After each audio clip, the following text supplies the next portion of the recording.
भाइयों बहनों, अधीनस्थ सेवा चयन आयोग में जहां पर परीक्षाओं में पेपर लीक करने के मामले आए, भ्रष्टाचार के मामले आए, उत्तराखंड के अंदर भ्रष्टाचार समाप्त होना चाहिए।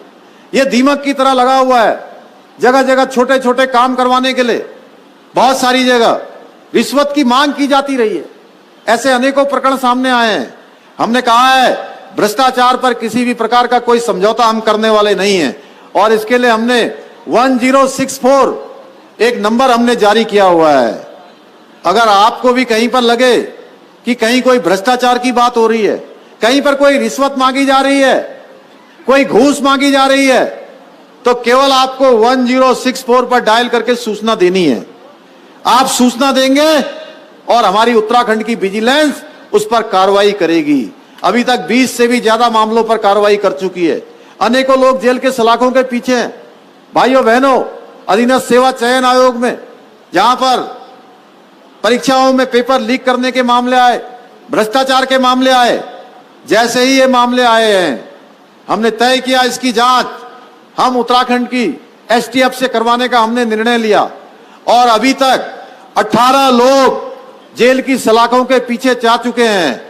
और हमने कहा है कोई कितना भी बड़े हाथ वाला क्यों ना हो, चाहे कोई कितनी बड़ी पहुंच वाला क्यों ना हो, हम किसी को छोड़ने वाले नहीं हैं और इस पर कार्रवाई तब तक जारी रहेगी जब तक अंतिम व्यक्ति को पकड़ा नहीं जाएगा जो इसमें शामिल होगा। भाइयों बहनों, इसके साथ साथ हमने यह भी कहा है कि जो नौजवान, जो हमारे भाई बहन इन परीक्षाओं में भाग लेना चाहते हैं, जो इनके परीक्षार्थी हैं, उनका हम कोई भी अहित नहीं होने देंगे।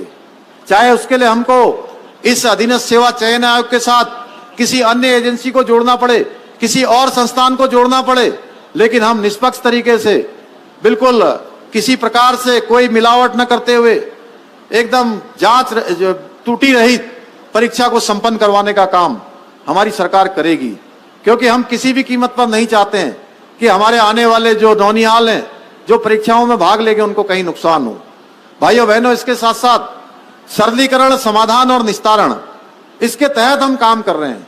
सरलीकरण की प्रक्रिया को हमने कहा है सारे विभागों में अपनाया जाए। रितु दीदी कह रही थी यहाँ सिटकुल बनाने के लिए हम बहुत सारे यहाँ पर हम अभी जल्दी ऐसी इन्वेस्टर सबमिट करने वाले हैं। बहुत सारे उद्योगपतियों को, उद्योग लगाने वाले लोगों को हम आमंत्रित कर रहे हैं, जिससे कि आने वाले समय में बड़ी संख्या में हमारे यहाँ पर उद्योग समूह आए, वो अपने अपने उद्योग स्थापित करें, जहां हमारे राज्य को रेवेन्यू दें, उसके साथ साथ हमारे सभी नौजवानों को रोजगार से जोड़ने का भी काम करें। उनको, हमारे नौजवानों को रोजगार मिलेगा। हमने सबको आमंत्रित किया है। हम उनकी सुविधा के लिए भी विशेष रूप से एकल खिड़की सिस्टम को मजबूत कर रहे हैं, एकल खिड़की सिस्टम को लागू कर रहे हैं। जहां उनकी बहुत सारी समस्याएं हैं, उन समस्याओं का भी हम समाधान कर रहे हैं। उनके लिए भी हम सरल रास्ता अपना रहे हैं। सरल रास्ता इसलिए अपना रहे हैं क्योंकि हम जानते हैं आधारभूत संरचना को जब मजबूत करेंगे तो हमारे राज्य का विकास होगा, हमारा राज्य तेजी से आगे बढ़ेगा। इसी प्रकार से अनेकों क्षेत्रों में हमने सरलीकरण का रास्ता अपनाया है।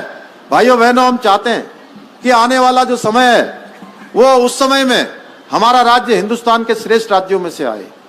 उसके लिए हमको चाहे जितना परिश्रम करना पड़े हम परिश्रम करेंगे। और जब 2025 में, जैसे हम अमृतकाल में प्रवेश कर गए, हमने अभी अभी आजादी का अमृत महोत्सव मनाया है। अब हम आजादी के अमृत महोत्सव के बाद अमृतकाल में जब प्रवेश कर गए हैं, इसी अमृतकाल में एक महत्वपूर्ण चीज होने वाली है, वो है उत्तराखंड राज्य स्थापना का 25वां स्थापना दिवस भी हम इसी अमृतकाल में मनाने वाले हैं। और हमने संकल्प लिया है कि 2025 में हम हिंदुस्तान के श्रेष्ठ राज्यों में से होंगे। उसके लिए हम हर संभव प्रयास कर रहे हैं। लेकिन ये 2025 में हम हिंदुस्तान के श्रेष्ठ राज्य में तब शामिल होंगे जब हमारे सबके मन में ये बात आएगी कि हमारे उत्तराखंड को हिंदुस्तान के श्रेष्ठ राज्यों में बनाने के लिए हमें अपने अपने क्षेत्रों में योगदान देना है। ये नहीं है कि यहां से जो मंच से बोल रहे हैं केवल ये उनकी अकेले की यात्रा है। पुष्कर सिंह धामी यहां से बोल रहा है तो उसकी यात्रा है, या रितु खंडूरी जी बोल रही है, हमारे मंत्रीगण बोल रहे हैं, केवल इन लोगों की यात्रा नहीं है। यह यात्रा हमारे पूरे उत्तराखंड की सामूहिक यात्रा है। यह सामूहिक यात्रा हमारी तभी गंतव्य स्थान तक पहुंचेगी, तभी हमारे लक्ष्य तक पहुंचेगी, तभी हमारे उस स्टेशन तक पहुंचेगी जब हम सब के सब मिलकर कदम से कदम मिलाएंगे। जब हम साथ साथ कदम ताल करेंगे, कंधे से कंधा मिलाएंगे, तो कोई शक्ति हमको हिंदुस्तान का आदर्श राज्य बनने से नहीं रोक सकती है। जिस प्रकार के हमारे यहाँ संसाधन है, जिस प्रकार के हमारे को प्रकृति की दी हुई धरोहर है, भगवान की कृपा है, जहां हमारे पास इतने देव स्थान है, जहां पर हमारी गंगा जैसी पवित्र नदियां हैं, वनों से आच्छादित है, पर्वतों से आच्छादित है, एक हमारे पास जहां आयुष की भूमि है, योग की भूमि है, धर्म की भूमि है, अध्यात्म की भूमि है, उस भूमि पर भगवान का दिया हुआ हमारे पास सब कुछ है। हमको उसको ठीक स्वरूप में लाना है और हमने संकल्प लिया है, हम उसको ठीक स्वरूप में लाएंगे। भाइयों बहनों, आज के अवसर पर मैं अपने अग्निवीरों को सबको बहुत शुभकामनाएं देते हुए, इस कार्यक्रम के आयोजकों को, हमारी आई हुई वीरांगनाओं को, उन सबको प्रणाम करते हुए, हमारे सभी सैनिकों को प्रणाम करते हुए, मैं आप सबका अभिनंदन करते हुए, आपका धन्यवाद करते हुए, माँ हमारी बहन रितु खंडूरी जी ने कुछ यहाँ पर मुझे कहा है कि ये कुछ घोषणाएं यहाँ कर दीजिए।